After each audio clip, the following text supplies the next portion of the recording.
Hi everyone! In this video, I will explain to you which one is better, Figma versus Framer. Let's start with the Figma.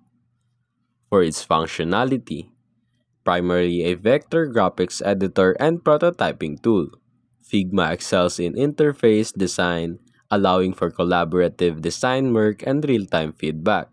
It's ideal for creating static designs and wireframes. Next is for the ease of use. It is known for its user-friendly interface. Figma is accessible to both beginners and experienced designers.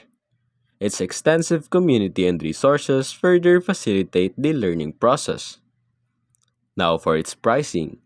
It offers a free plan with essential features, with paid plans providing additional functionalities and team collaboration tools.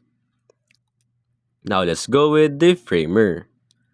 It focuses on building interactive prototypes with advanced animations and complex interactions.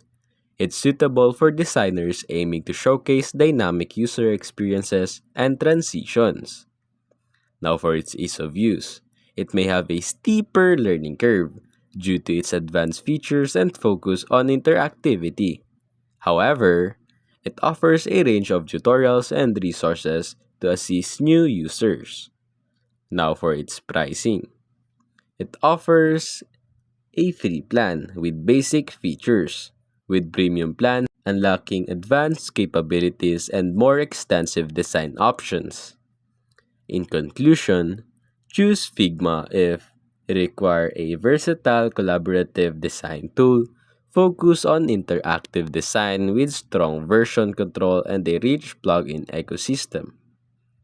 Choose Framer if your focus is on creating interactive prototypes with advanced animations and complex interactions, and you are comfortable with a steeper learning curve. And that's basically it.